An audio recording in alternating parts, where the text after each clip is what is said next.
Man, typically Mondays we get on here, we turn on some Baldy's breakdowns to get a little hyped up for the win, but we're getting a nice kind of dose of reality of what that game was for the San Francisco 49ers, Brock Purdy and this offense, and kind of some of the miscues. And he doesn't go in a ton of depth, but he compiles a pretty solid kind of reel that pretty much exemplifies why it went wrong for the San Francisco 49ers offense, particularly against the Jaguars. So take a look at Baldy's breakdown, and I'm curious to know how you guys feel about some of the things he says. Now, while I agree with a lot of it, I do disagree with some. So let's get into it right after this. If the 49ers are being truthful with themselves, they left too many points, too many plays, too many yards on the field against Jacksonville. First play of the game, there goes Juice out in the flat. Nobody covers him. I mean, this should have been a huge play, but the throw isn't very good, and Juice falls down, and by the time he gets up, Jacksonville rallies. It's still an 18-yard gain. Who knows? Maybe it's a touchdown. That's the type of play I'm talking about right here. All right, too many plays on the field. You watch this. Right here, I mean, it's hard to believe that McCaffrey doesn't score right here. I mean, you just look at this right here and go, all that real estate, all that space, McCaffrey doesn't score. Not only doesn't he score, he loses a yard. I mean, block somebody on the outside. Too many plays, too many yards, too many points. First play after Pearsall's 31-yard catch. All right, they're driving. All right, here you go. Now, like you could just throw this ball to Juice right here on 1st and 10 and maybe get 5 yards. But I get it. You're being aggressive. McCaffrey's going to leak out. Like, it can be a great catch and it can be a great play, but it ends up being intercepted. Now, I'm not saying that Brock has to be conservative, but that gets turned over. You could have had a 5-yard gain, 2nd and 5. Then you get this. This play is for Juwan Jennings right here. He gets the defender right on his back in slow post basketball. Like, you got to make this throw or this catch, one or the other. But he can't be an incompletion right there. That's a touchdown. They settled for a field goal there. Then you get this. 3rd and 9. All right? I mean, this ball is perfectly thrown to Kendrick Bourne. All right? Perfectly thrown. He's got pressure in his face. Like, he might catch and run right to the house on this. That's what it's for. All right? 3rd down, you got to punt now. All right? It happens. Guys drop balls. But like too many plays. 4th and 2. Beginning of the 4th quarter right here, right? Like right here, Tongas and McCaffrey collide. All right? The play is probably for McCaffrey. But now you got to like try and make something happen, and you sail it over the head right there of Robinson. All right? Just too many plays left on the field. 2:52 to go in the game. Time to win, right? Go down there and win the game. 26-21. Here we go. Play action. Like there's Tongas right there. And really, Brock wants to make the throw right here. And here comes Eric Armstead. Bam. You know Armstead wanted that one. And the ball's out and they lose it. Game's over. Too many plays left on the field. Frustration. So again, man, always love Baldy. I think Baldy's legit. We all know that. There's a reason why. We like to talk about his videos every week. But that it doesn't go without saying that I don't always agree with everything he says. We've had our disagreements, but I love Baldy. I think Baldy's the best. There really wasn't a lot to disagree with. I think when you look at, the first play to Juice, I thought that was a bad throw. I thought that was a bad throw in real time because, again, it put Juice on the ground when he was wide open. Obviously, it was the first pass of the game. It was schemed up to be wide open, and, Brock didn't get that same torque that he typically would have when he's, like, fading away. Like, Brock throws a good fadeaway pass, and that had no juice. And just, it wasn't a typical pass, and obviously yesterday's performance wasn't a typical Brock Purdy performance. And so it kind of like, we kind of got a glimpse of it like right out the gate of like, ooh, all right, well, we'll see how this goes, because I got an angle of it and you can see the ball like looks like it's on the trajectory and then it just sinks.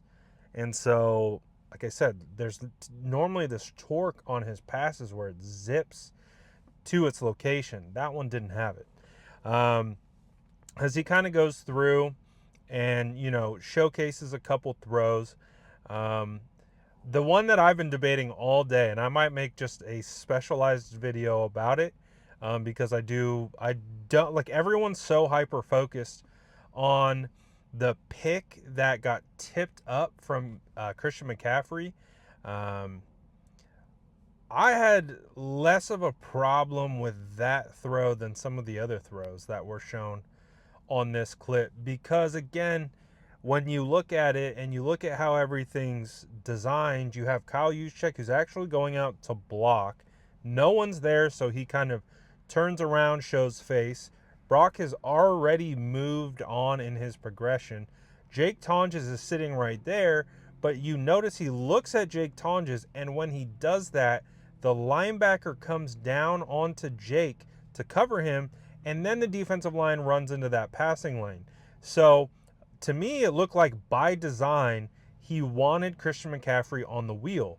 And to me, it was the right read, and it was the right decision. And people keep saying this is hero ball, when in reality, it was the smart move. Why go for 5 yards when you could go for a potential touchdown? That to me just doesn't make sense. I know in hindsight, 5 yards over an interception makes a lot more sense, but let's be real. That was a tipped ball by me. CMC tipped it up into the linebacker's hands. It was more of a fluke than it was a bad pass, a bad read, or anything like that. And when you look at it even further, you'll be able to notice CMC is kind of angling across the formation or across the field, kind of angled almost like on a post pattern. That's a wheel route. He is supposed to run vertical, not in. And so if you try to keep that particular process in mind, and I don't know, but if he is running a wheel and running vertical, now think of where that ball location is if CMC is running straight opposed to running inside. And I really think that that could be the difference. That small little bitty like detail of CMC talking about how he got held at the line of scrimmage when he was trying to release. Remember? He talked about this in his post game. He got held, and maybe as he's getting held, it put him on an angle instead of going vertical. And as a result of that, he wasn't in the right spot. Brock threw it two-way spot, but instead of CMC going straight, he went inwards, and that is why it appeared to be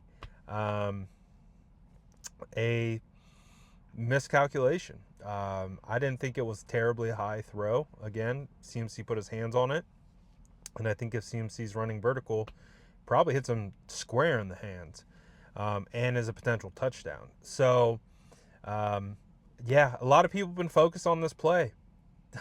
I look at some of these other throws, and I'm like, yeah, that's not a good throw. That's not a good throw. That ball he had over the middle that sailed on him, that was high. The one that was an interception, the other interception he had looked way worse. But I guess it was tipped at the line of scrimmage, so it kind of changes some of that context.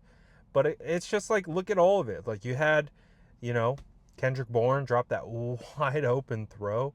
And then you had the situation where you had a wide open Jake Tonges, but Brock couldn't set to throw because he had interior pressure, had to sidestep, step up, and then the ball got swatted out. So overall, man, this video, I do think it kind of exemplifies some of the struggles. And again, it's mostly the passing struggles. I don't feel the 49ers ran the ball well either. I really don't. I really don't feel like they've been in rhythm offensively. They're having to, force passes more than I would typically expect them to. And it all plays a role. It all plays, and like everyone, I think, and this, listen, I've been covering the 49ers for years now. I know what it is after a loss. It's who do we blame? Whose fault is this? Why did we lose? And why is it that person? And I'm going to argue with you about why it's this person. I get it. I've been doing this for a long time, guys. So I know how it goes. Everyone wants to blame one person or one thing or one individual thing. And I tweeted about this after the game. There were multiple layers. You have to give credit to the Jaguars. They played well and they took advantage of their opportunities. You have to give credit to the 49ers for losing this game, for not taking advantage of opportunities, for not executing and not doing what they're supposed to do.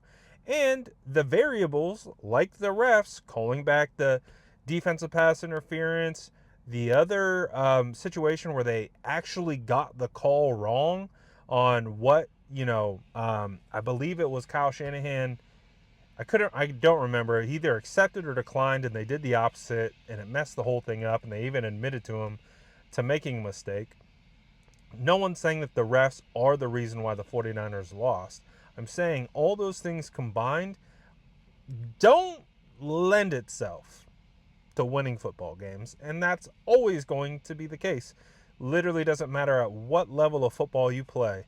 If you aren't doing well against your opponent and your opponent's doing well against you, you're getting unfavorable calls regardless of the other team getting favorable calls or not. As long as your opportunities are being stripped due to penalties, whether you think they're right or wrong, and then you beat yourself on top of that, you squander opportunities, you have self-inflicted wounds, that's a hard way to win football games. And the 49ers got a lot to correct. So hopefully they can do that. But, I'm hopeful that they wash this one away. But, there's a lot of questions right now with the health of Brock and Ricky and Juwan. Like, this Thursday night football game is going to be an interesting one. So I'm curious to know what you guys think of Baldy's breakdown. Curious to know what you guys think of some of my thoughts on this. Let me know in the comments below, and as always, make sure to like and subscribe for more updates.